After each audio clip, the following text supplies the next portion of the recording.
Assalamualaikum warahmatullahi wabarakatuh. Bismillahirrahmanirrahim. Alhamdulillahilladzi an'ama alaina bini'matil imani wal islam. Wassalatu wassalamu ala sayyidil anam Nabiyyina wa maulana Muhammadin sallallahu alaihi wasallam wa ala alihi wa sahbihi wa man tabi'ahum bi ihsanin ila akhiril ayyam, amma ba'd. Yaqulullahu subhanahu wa ta'ala fi kitabihil karim wa huwa asdaqul qailin, a'udzu billahi minasy syaithanir rajim. Bismillahirrahmanirrahim. Wa ma atakumur rasulu fakhudhuhu wa ma nahakum anhu fantahu. Shadaqallahu maulana al-azim, wallahu a'lamu bimuradi. Yang sama-sama kita hormati dan kita muliakan para asatidzah, para pengurus yayasan, pengurus DKM, bapak-bapak dan ibu-ibu, hadirin hadirat jamaah Majelis Al-Quran Masjid Al-Hikmah yang dimuliakan Allah subhanahu wa ta'ala. Puji teriring syukur mari bersama kita panjatkan hanya kehadirat Allah subhanahu wa ta'ala, yang alhamdulillah atas rahmat dan hidayahnya kembali di kesempatan pagi hari ini kita dapat hadir dan duduk dalam satu majlis ilmu. Semoga hadirnya kita menjadi sabab wasilah Allah subhanahu wa ta'ala turunkan rahmat dan keberkahan untuk kita semua, amin ya rabbal alamin. Salawat teriring salam semoga Allah subhanahu wa ta'ala senantiasa curahkan kemaharibaan junjungan Nabi besar kita Muhammad sallallahu alaihi wasallam kepada keluarga, kepada para sahabat dan kita umatnya yang insya Allah istiqomah sampai hari kiamat nanti.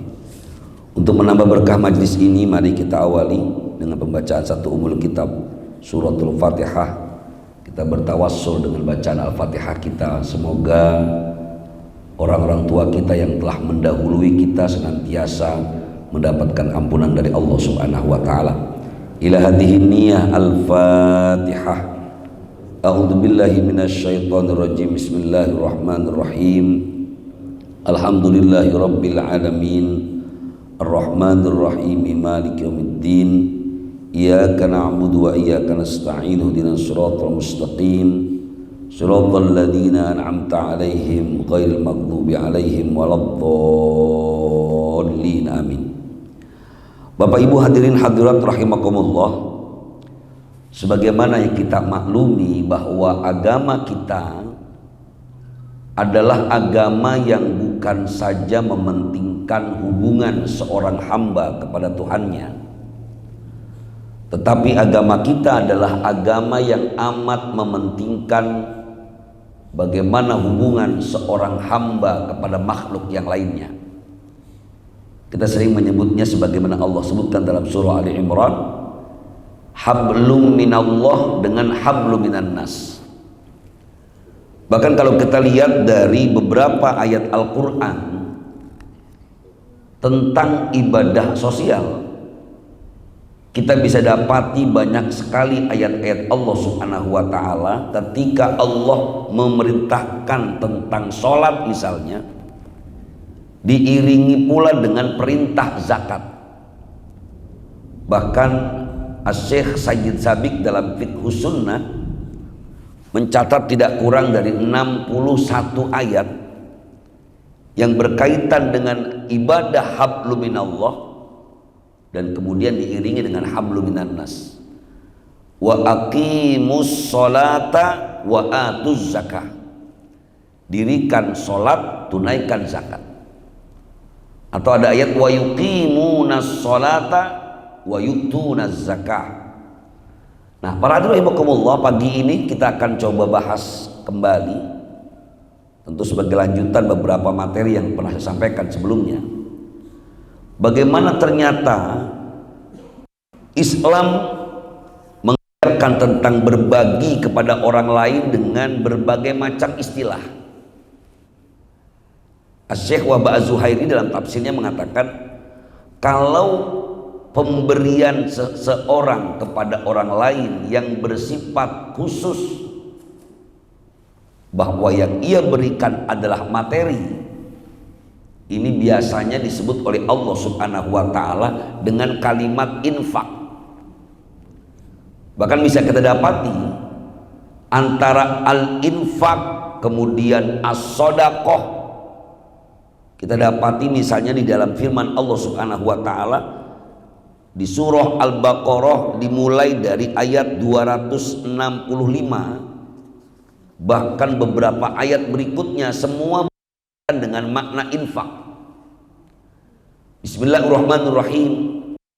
Matsalul ladzina yunfiquna amwalahum ibtigha'a mardhatillah wa tathbitan min anfusihim kamatsali jannatin birabwah.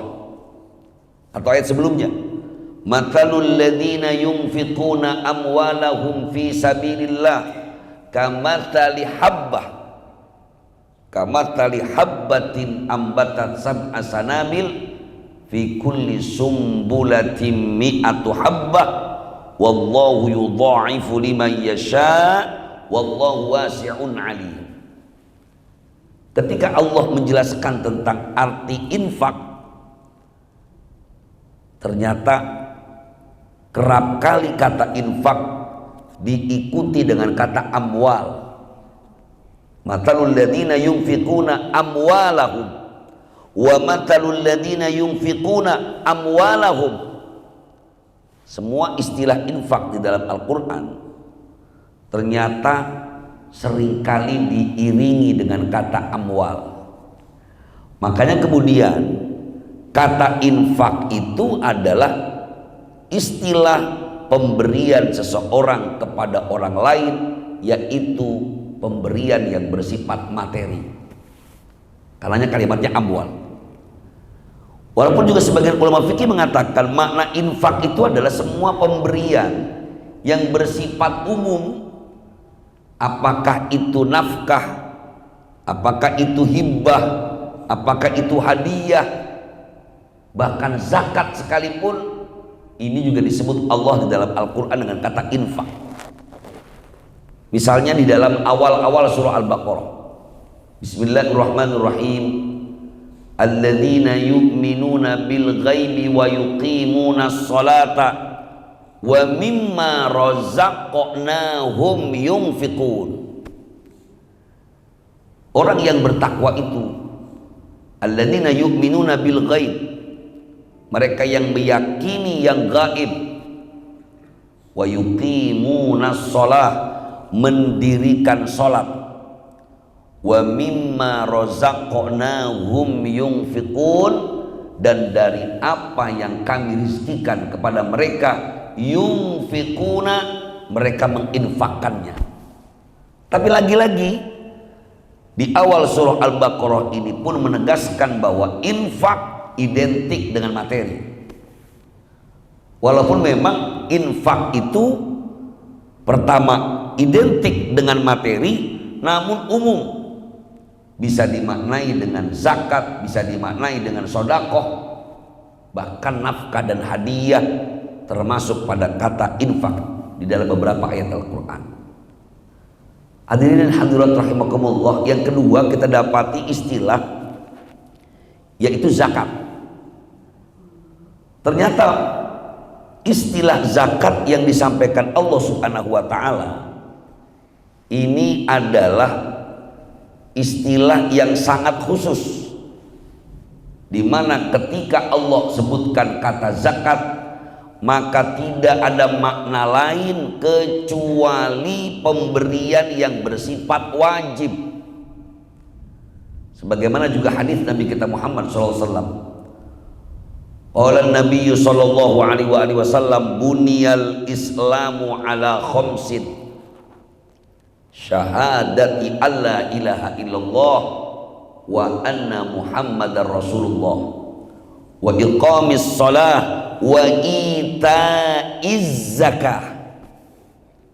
Maka makna zakat baik dalam perspektif Al-Quran maupun As-Sunnah, tidak ada kata lain kecuali kewajiban seorang mukmin mengeluarkan zakatnya. Di mana ketentuan zakat ini diatur sedemikian rupa tentang nisab dan haul.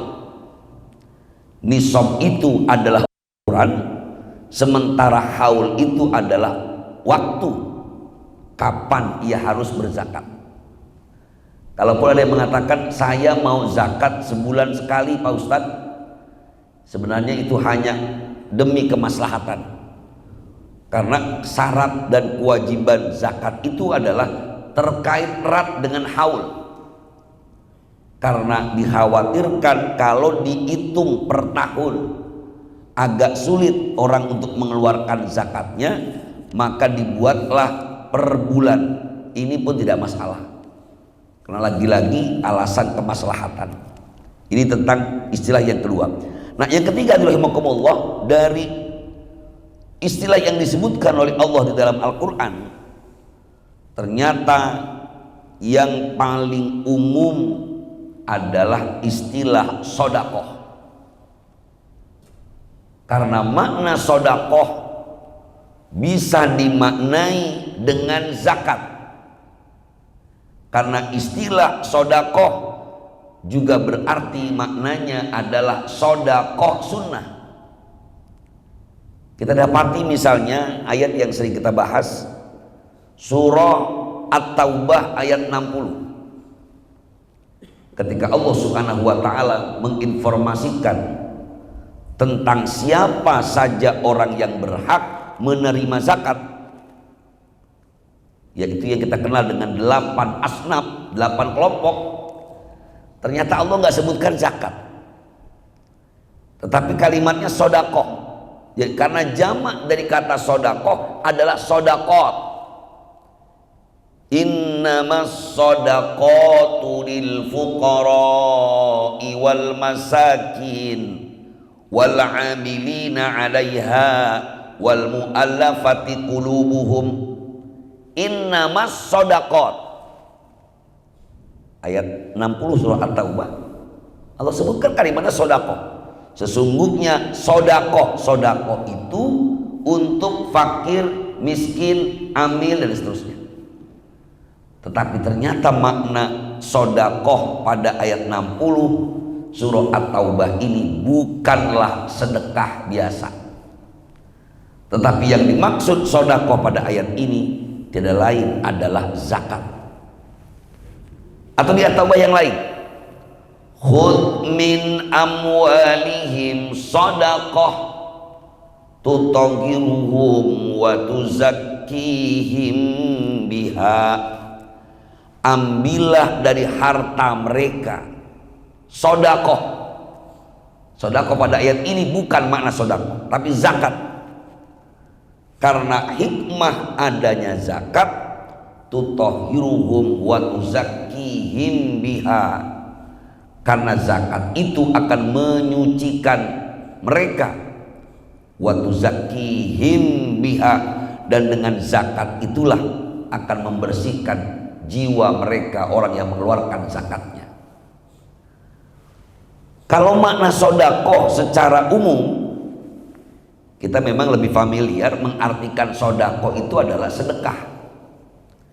Makanya kalau kita dapati dalam kitab-kitab fikih, Bapak Ibu hadirin rahimakumullah, ternyata ketika ulama membahas tentang sedekah yang kita maknai dengan kata berbagi, yang hukumnya sunnah itu, maka ulama fikih membahasnya dengan judul shadaqatut tatawwu'. Ini perbedaannya. Syekh Wahbah dalam Al-Fiqhul Islami wa Adillatuh, Syekh Said Sabiq dalam Fiqh Sunnah misalnya membahasnya dengan shadaqatut tatawwu', untuk membedakan sedekah yang wajib yaitu zakat, sementara shadaqatut tatawwu' atau sedekah sunnah itu berarti terjemah Indonesianya adalah sedekah. Jelas perbedaan hukumnya. Kalau zakat atau sodakoh yang wajib, konsekuensinya ketika seseorang tidak membayarnya, maka dia dianggap melakukan dosa besar. Bahkan pada syariat Islam, bahkan terjadi pada masa Khalifah Amir Abi Bakar As-Siddiq radhiyallahu anhu, orang yang tidak membayar zakat wajib diperangi. Sementara sodaqotut tatawwu, karena ia sodakoh sunnah, maka konsekuensinya sama dengan pengertian sunnah secara umum. Dilakukan mendapatkan pahala, dikerjakan ditinggalkan tidak ada konsekuensi dosa. Maka perbedaan prinsip disampaikan Allah misalnya di dalam surah Al-Baqarah ayat 271. Bismillahirrahmanirrahim. In tubdus sadaqati fa ni'mahi wa in tukhfuha wa tu'tuhal fuqara fa huwa khairul lakum wa yukaffiru ankum min sayyiatikum wallahu bima ta'maluna khabir. Ayat ini juga contoh bahwa makna sodakoh bisa dimaknai dengan zakat. In tubdus sodaqat fa ni'mahi. Jika kalian mendohirkan sodakohmu, artinya melakukannya secara terang-terangan, fa ni'mahi, maka nggak masalah. Wa in tukhfuha, tetapi jika kalian menyembunyikan sodakohmu, wa tu'tuhal fuqara'a, dan kemudian kalian menyerahkannya kepada orang-orang fakir, fa huwa khairul lakum, maka itu lebih baik buat kalian. Ulama fikih mengatakan makna intubdus shadaqati fa ni'mahi, bahwa prinsipnya semua pemberian seorang muslim kepada orang lain dilakukan secara terang-terangan atau sembunyi-sembunyi, hukumnya nggak masalah. Tetapi ketika berbicara zakat, lebih afdolnya disampaikan secara zahir, dilaksanakan terang-terangan.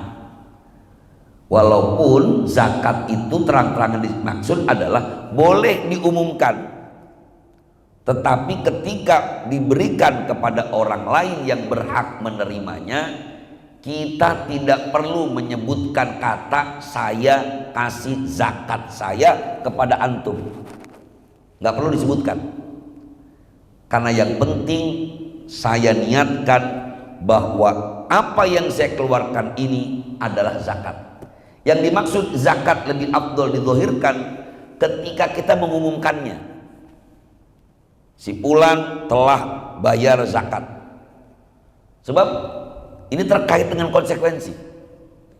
Kalau kemudian dia diam-diam membayar zakatnya, maka pihak yang harus mengontrol nggak tahu, dianggapnya dia belum bayar zakat. Makanya dalam undang-undang kita pun di Indonesia, ketika zakat mengurangi nilai pajak penghasilan kita, ini harus dizahirkan. Saya sudah bayar zakat, ini buktinya, ini kwitansinya. Karena ini zakat, kewajiban. Supaya ketika itu jelas ada buktinya, ada fotonya, ada kwitansinya, ini bisa mengurangi, pertama dalam negeri kita pengurangan pajak, yang kedua karena hukuman yang berat tadi. Orang yang tidak membayar zakat dalam undang-undang hukum Islam, dia wajib diperangi, minimal dipenjara. Jadi kalau nggak ada buktinya, saya udah zakat pak, mana buktinya? saya diem-diem aja kok zakatnya, sulit. Karena ini hukum persoalan. Tetapi kalau bicara tentang sodakoh, in tubdus sodakoti fani'imahi wa in tukhfuha wa tu'tuhal fuqara'a fahuwa khairul lakum. Bahkan ulama tafsir ketika menjelaskan tentang ayat ini, itu kronologisnya kan berkaitan dengan sahabat utama Rasulullah SAW. Misalnya disampaikan oleh Ibnu Abi Hatim bahwa firman Allah Subhanahu wa taala in tubdus shadaqati fa ni'mahi memang lebih cenderung kepada makna sedekah sunnah, turun berkaitan dengan berlomba-lombanya dua sahabat utama, yaitu Abi Bakar As-Siddiq dan Umar bin Khattab radhiyallahu anhuma dalam sedekah, di mana keduanya sahabat yang begitu dekat. Tapi ternyata orang yang pertama datang kepada Nabi kita Muhammad SAW adalah Umar bin Khattab radhiyallahu anhu. Di mana Umar ini datang kepada Nabi nggak bilang-bilang, Pak, diam-diam datang kepada Nabi. Apa katanya? Amma Umaru faja'a binisfi malih hatta dafa'ahu ila Nabi sallallahu alaihi wasallam. Umar datang nggak kasih tahu Abu Bakar, menyerahkan setengah harta yang ia miliki. Maka kemudian faqala Nabi sallallahu alaihi wasallam, maka Rasulullah berkata padanya, ma khallabta wara'aka li ahlika ya Umar. Nabi nanya, kalau kamu serahkan setengah yang kamu miliki, lalu bagaimana dengan keluargamu wahai Umar? Ayat ini memang kronologis turunnya, kalau di surah Al-Baqarah ayat 271 berkaitan dengan Sayyidina Abu Bakar dan Sayyidina Umar, ternyata ayat sebelumnya tentang sodakoh juga berkaitan dengan sahabat Utsman bin Affan dan sahabat Abdurrahman bin Auf. Ketika perdebatan kalimat ini, ternyata Sayyidina Umar menjawab, ya Rasulullah, saya cuma kasih setengahnya. Harta saya, aset saya yang saya serahkan cuma setengah. Setengahnya lagi buat keluarga saya. Maka kemudian wa amma Abu Bakrin faja'a bimalihi kullih yakadu an yakhfiyahu min nafsih. Datang lagi Abu Bakar, Sayyidina Abi Bakar As-Siddiq radhiyallahu anhu. Beliau datang nggak tanggung-tanggung, langsung, ya Rasulullah, saya mau serahkan semua harta yang saya miliki di jalan Allah. Maka Nabi menanyakan, faqala lahu Nabi sallallahu alaihi wasallam, pertanyaan yang sama, kalau kamu berikan semuanya, bagaimana dengan keluargamu? Faqala iddatallah wa iddata rasulih, semuanya telah disiapkan oleh Allah dan Rasulnya dengan janjinya untuk menjamin orang yang berinfak dan atau bersedekah di jalan Allah. Fabaka Umar, maka Umar bin Khattab nangis. Wa qala bi abi anta wa ummi ya Aba Bakrin wallahi mastabaqna ila babi khairin qattun illa kunta sabiqan. Kata Umar, demi Allah, bahkan demi kehormatan ayah dan ibuku wahai Abu Bakar, aku belum pernah bisa mengungguli dirimu dalam bab kebaikan sedikit pun.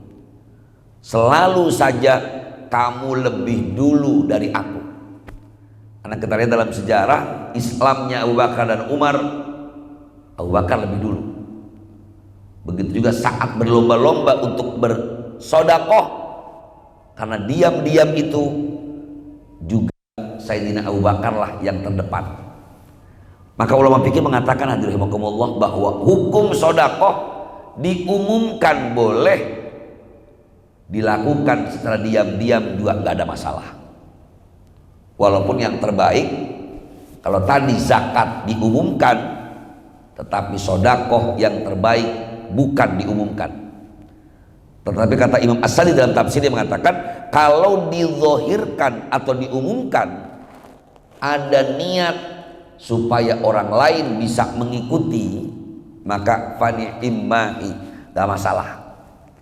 Misalnya kita punya kebiasaan sebagian masyarakat, alhamdulillah diterima donasi sebesar sekian rupiah dari Bapak A, langsung disebut namanya, fani'immahi, gak ada masalah. Dalam ayat ini juga ngelihat asbabun nuzulnya, ternyata sodakoh itu sebagaimana dicontohkan oleh Sayyidina Abu Bakar tadi, boleh dilakukan seluruh harta yang kita miliki.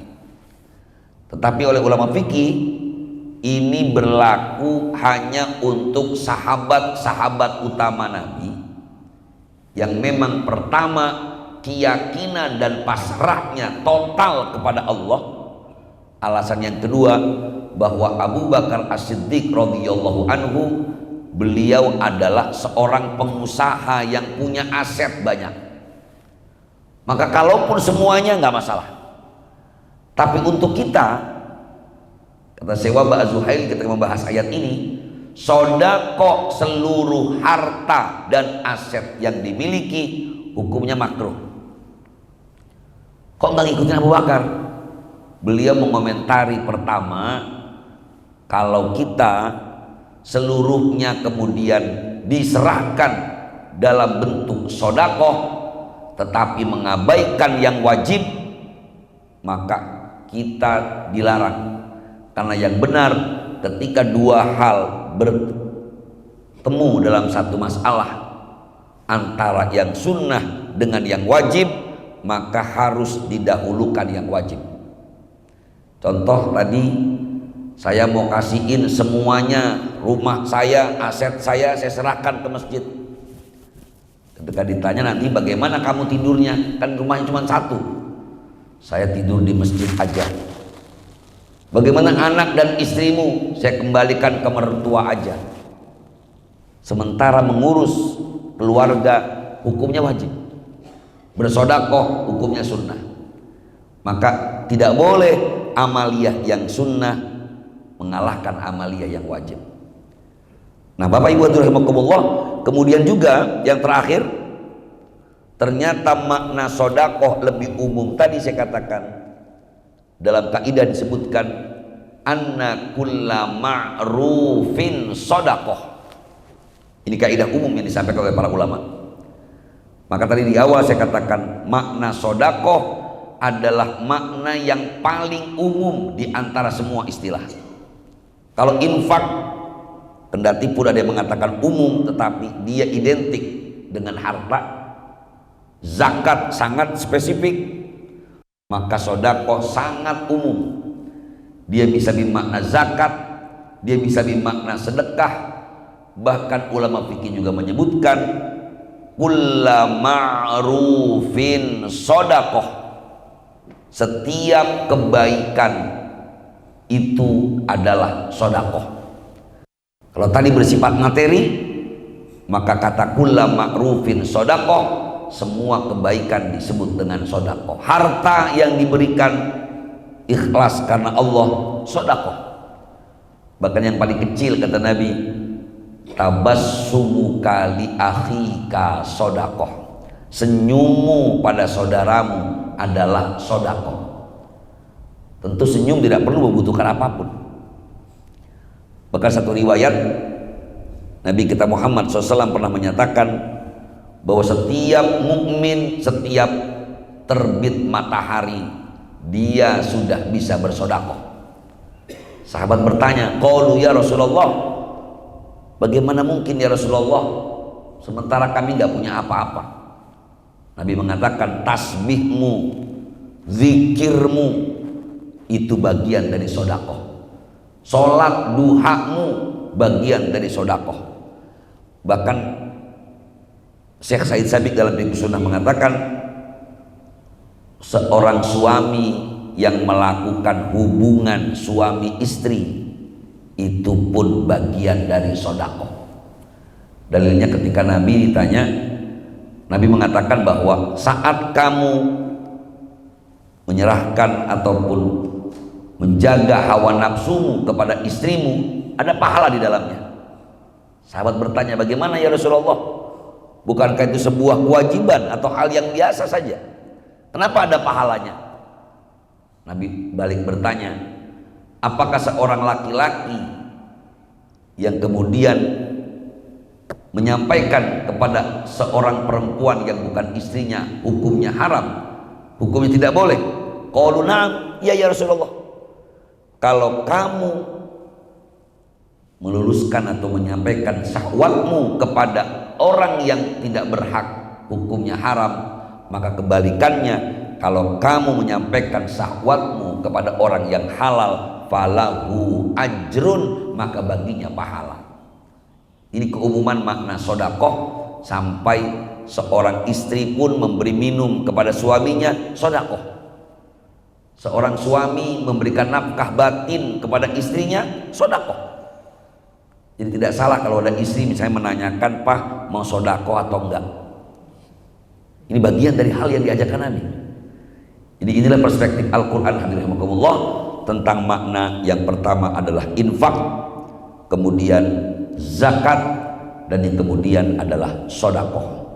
Walaupun lagi-lagi Al-Quran juga mengatur tentang siapa saja orang yang berhak menerimanya. Kalau spesifik orang yang berhak menerima zakat hanya disampaikan Allah dalam surah At-Taubah ayat 60. Sementara siapa yang berhak menerima sodakoh banyak sekali disampaikan Allah dalam Al-Quran. Di antaranya tadi di surah Al-Baqarah, di mana orang yang bersodakoh, sodakoh sunnah ini boleh kepada siapapun. Kepada orang baik, kepada orang yang banyak maksiat nggak ada masalah, kepada orang kaya boleh, kepada orang tua boleh, kepada guru boleh, kepada siapapun boleh, bahkan kepada hewan peliharaan pun. Bapak yang punya peliharaan misalnya ada kucing, ada burung misalnya, kita berikan dia makanan, kita belikan jangkrik untuk burung kesayangan kita, itu juga bagian dari sodakoh. Yang terpenting adalah an-niyah lillahi ta'ala, niat karena Allah. Insya Allah apapun yang kita berikan, kata Nabi, anna kulla ma'rufin sodakoh. Di penutup ayat saya sampaikan bismillahirrahmanirrahim, wa ma anfaqtum min nafaqatin aw nadartum min nadrin fa innallaha ya'lamu.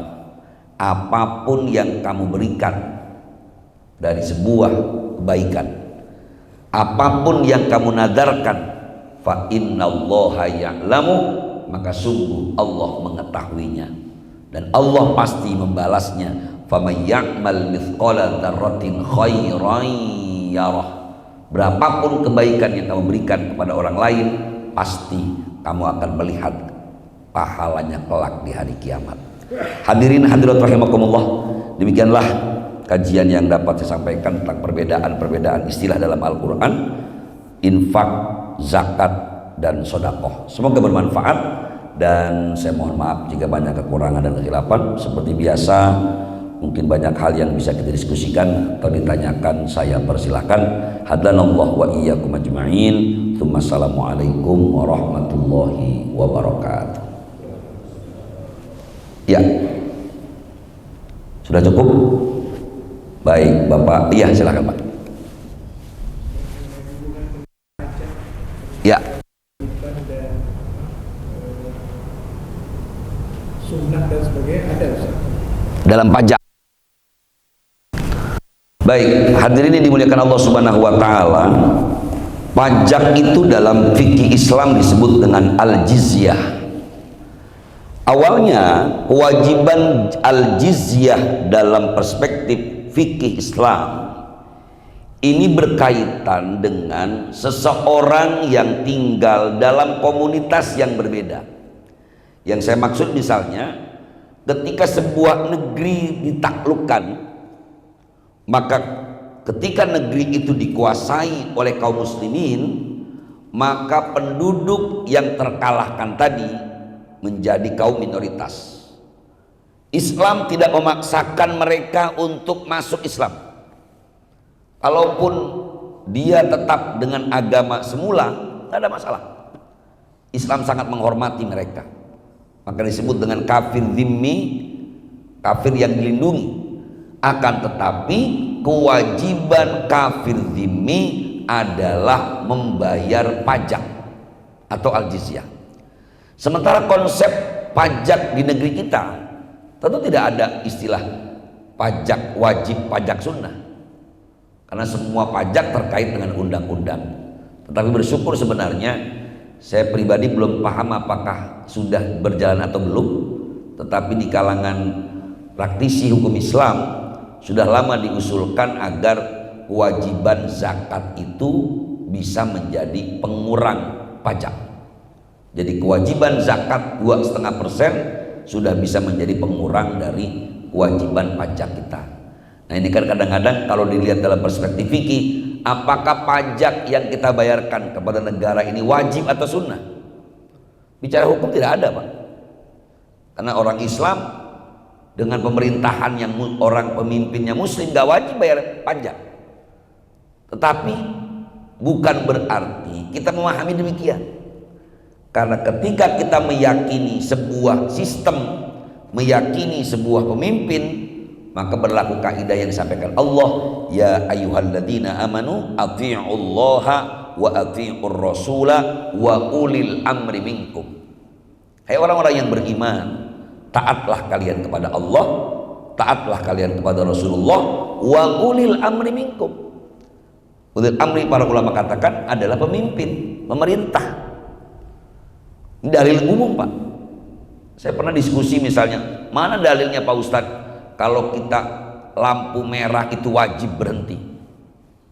Ini kan dalil yang dipaksa namanya, Pak. Yang nggak ada, Islam nggak bakal ngatur ketika barang siapa yang lewat di jalanan ketemu lampu merah maka wajib berhenti, ya nggak ada.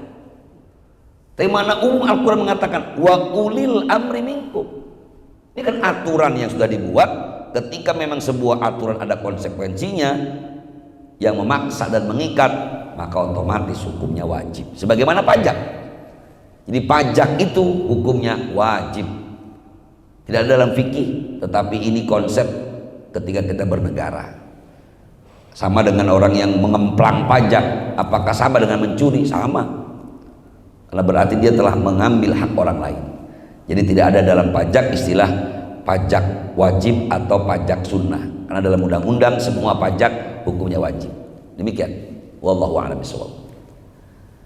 Baik Bapak Ibu hadirin hadirat jamaah Majelis Al-Quran rahimakumullah, mari bersama kita takhtimkan majelis ilmu yang mulia ini dengan bersama membacakan doa. Mudah-mudahan pagi hari yang cerah ini sebagaimana disampaikan Nabi, orang yang sholat subuh secara berjamaah kemudian dia duduk sampai waktu syuruk dan ditutup dengan sholat sunnah 2 rakaat, maka kata Nabi baginya pahala seperti orang yang haji dan umroh tamatan secara sempurna.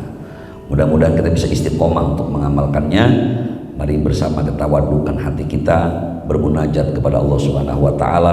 Mudah-mudahan pagi hari ini senantiasa Allah anugerahkan keberkahan untuk kita semua. Al-Fatihah ila hadhihi niyyah wa ala kulli niyyatin salihah wa ila hadratin nabi. Al-Fatihah. A'udzu billahi minasyaitonir rajim. Bismillahirrahmanirrahim. Alhamdulillahi rabbil alamin arrahmanir rahim maliki yaumiddin iyyaka na'budu wa iyyaka nasta'in ihdinas siratal mustaqim siratal ladzina an'amta 'alaihim ghairil maghdubi 'alaihim waladdallin amin. Allahumma amin ya rabbal alamin. Allahumma shalli ala sayyidina Muhammad wa ala ali sayyidina Muhammad.